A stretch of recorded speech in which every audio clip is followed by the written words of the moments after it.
Hola, soy Juan Curio y esto es Literatura para Disfrutar. Vamos a hablar sobre los narradores, vamos a hacer la segunda parte, la segunda entrega de este tema.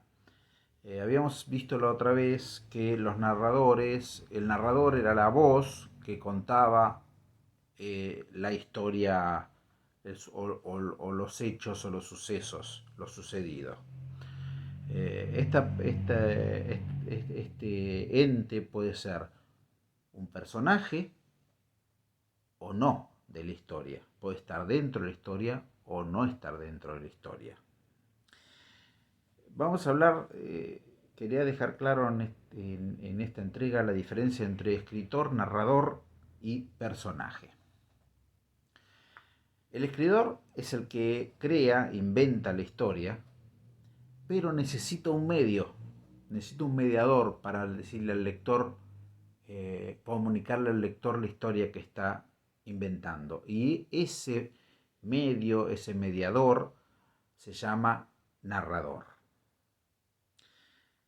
Y el personaje es el que actúa dentro de la historia como un protagonista. Ahora, los narradores tienen ciertas características que el escritor, ahora vamos a hablar más adelante de esas características, pero el escritor tiene que elegir un tipo de narrador. Con este tipo de narrador, el escritor va a elegir de qué manera o quién le va a contar la historia a su lector. Eso es muy importante, porque una vez que eligió al narrador, no va a poder violar los límites que éste le va a marcar, en teoría. En teoría. Más adelante, mucho más adelante, vamos a hablar de la realidad. Pero está cercado por las posibilidades que tiene ese narrador. Por ejemplo, si un narrador es testigo de algo que está ocurriendo, no tiene la posibilidad de saber lo que ocurre en las mentes de cada uno de los personajes. Con lo cual, el escritor no puede transgredir esa condición. Ahora, si nosotros vamos a los textos de la literatura,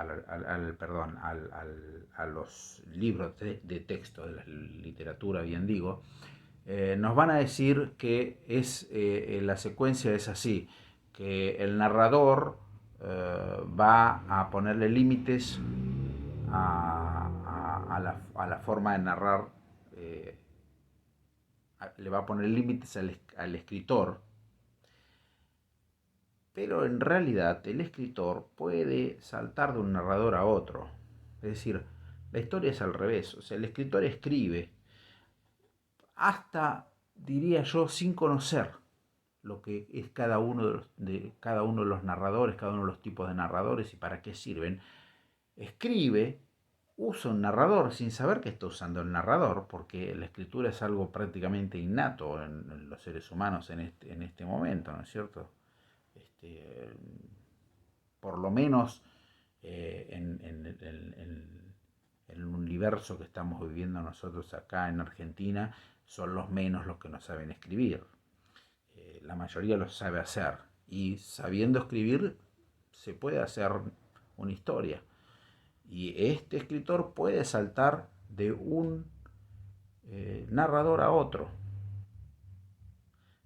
sin previo aviso, porque eso es la inventiva del mismo escritor. A veces es innato, a veces lo aprende. Bueno, es al revés, pero lo van a poner así, como que el narrador entonces va a limitar al escritor. ¿Sí? Y después tenemos el personaje. El escritor va a meditar sobre las características del personaje. Cuando, eh, cuando las tiene, cuando las obtiene, entonces le regala al personaje esas características y éste va a empezar a moverse con cierta independencia del escritor. Esto quiere decir, esto quiere decir que el narrador y el personaje terminan condicionando al escritor. Un buen escritor tiene que saber qué narrador va a usar, o al menos para una parte de, por ejemplo, un capítulo de una novela, qué narrador va a usar para poder transmitirle al lector este, lo mejor posible la historia. Y el personaje, en definitiva, se termina comiendo la historia, porque el personaje tiene determinadas características que no van a poder ser variadas, pero no van a poder ser variadas no por una decisión del escritor que las quiera ahí, las quiera guardar, sino que eh, entraríamos en circunstancias inverosímiles, o sea, hacer que los personajes, bueno, se puede hacer, por ejemplo, que un cura sea asesino, bueno, pero si el contexto de la historia ha sido otro, de repente ponerlo como asesino a veces puede quedar fuera de lugar.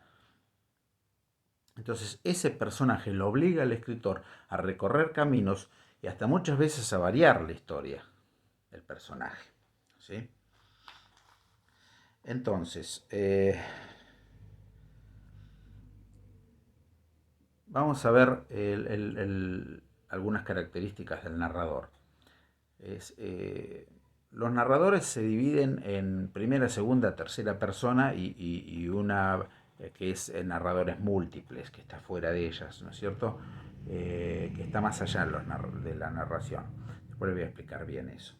Entonces,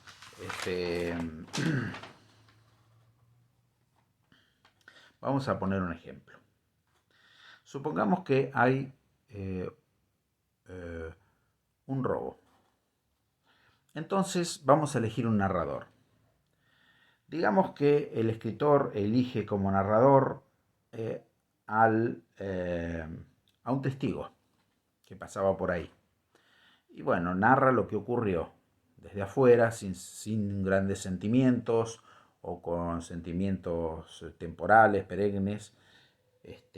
O después puede también elegir un narrador que sea un borracho que estaba enfrente y que tal vez no vio tanto, pero narra la historia de todas maneras. Entonces, el narrador suele engañar al lector, porque el lector va a decidir inconscientemente, a veces conscientemente, si va a creer o no va a creer en ese narrador. ¿Qué pasaría, por ejemplo, si viene la policía sin saber quién es el ladrón y le piden que el ladrón testifique sobre lo que pasó? Bueno, el lector, gracias a determinados recursos, puede saber que es el ladrón, pero la policía dentro de la historia no lo conoce. Entonces, el mismo lector va a elegir si va a confiar o no va a confiar. ¿Y qué pasaría si el que cuente la historia es un policía? ¿Qué tanto más le creerías?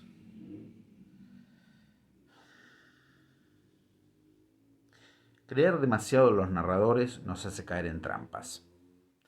Y las trampas para los escritores son buenos recursos para guiar la historia en una manera atractiva. Hay que tener en claro que el narrador no es la historia, no hay que creer tanto en el narrador. El narrador simplemente narra lo que ve.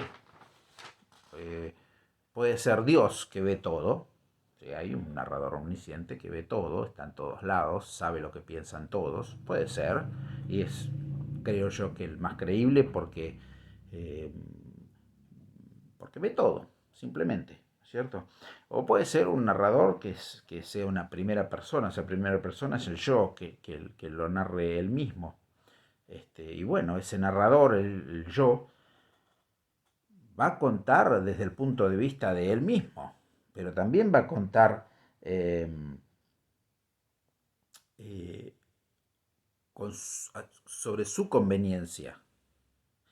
Por ejemplo, el narrador, en el caso que habíamos dado del robo, el ladrón, va a ser un narrador que va a contar seguramente en primera persona lo que ocurrió, o no, supongamos que sí que sea así, y de contarlo, bueno, va a ser subjetivo, va a ser la opinión de él, y obviamente va a ser mentira, porque es muy difícil que un ladrón diga que él fue a robar, ¿no es cierto? Claro que sí.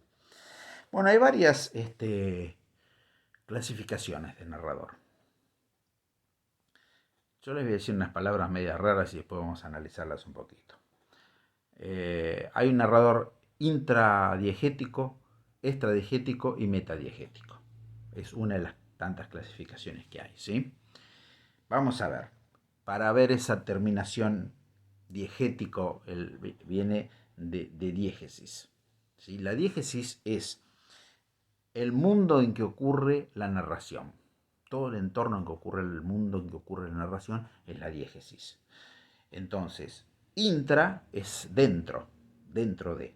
Extra es fuera de. Y meta es después o más allá de algo, ¿sí? O sea que intradiegético está dentro de ese mundo. O sea que es un personaje de ese mundo, ¿sí? El extradiegético está fuera de ese mundo. Por ejemplo, Dios es extradiegético, ¿sí? O un testigo es extradiegético porque él ve las cosas de afuera. Y el metadiegético es aquel que ve, es más difícil de explicar, pero está más allá de la historia. Un ejemplo clásico es el de Las Mil y Una Noches, donde la protagonista, que no quiere morir a manos del rey, entonces cada noche le cuenta una historia en la que ella no pertenece, o sea, tiene referencia, conoce, leyó o algo tuvo que ver con eso, pero no pertenece a la historia. Eso es el metadiegético, ¿sí? Bueno, según su ubicación y según el punto en donde se encuentra el narrador, es de primera, segunda, tercera persona o múltiple. El múltiple es un poquito variado, ¿sí? La primera persona es, es un personaje, puede ser principal, puede ser un personaje secundario, puede ser eh,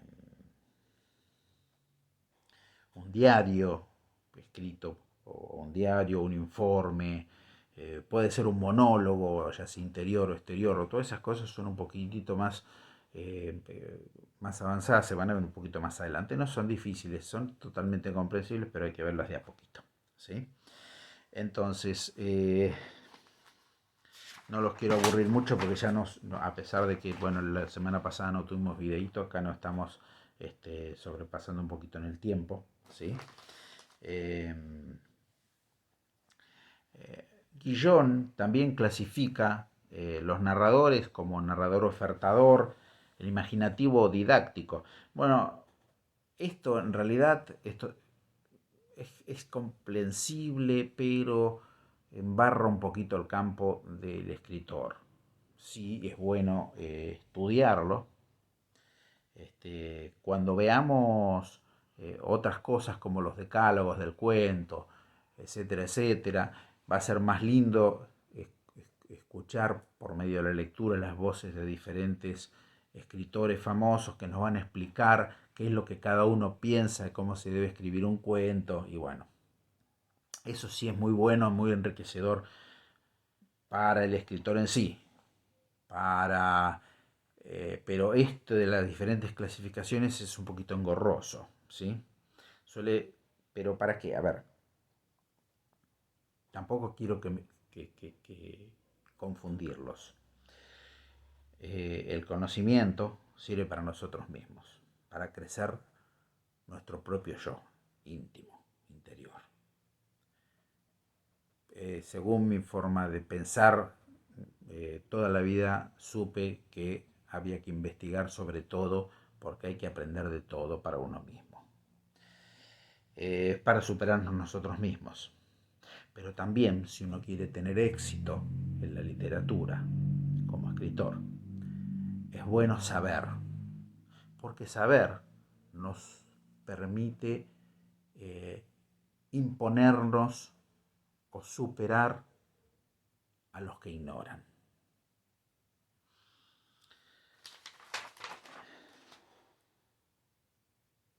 El próximo lunes vamos a tener otra entrega de los narradores. Vamos a verlo de a poco. de manera lo más comprensible posible. Y espero que nos sigan, Literatura para Disfrutar, por Instagram, y se suscriban en YouTube, en Literatura para Disfrutar, para que juntos podamos aprender. Muchas gracias, hasta pronto.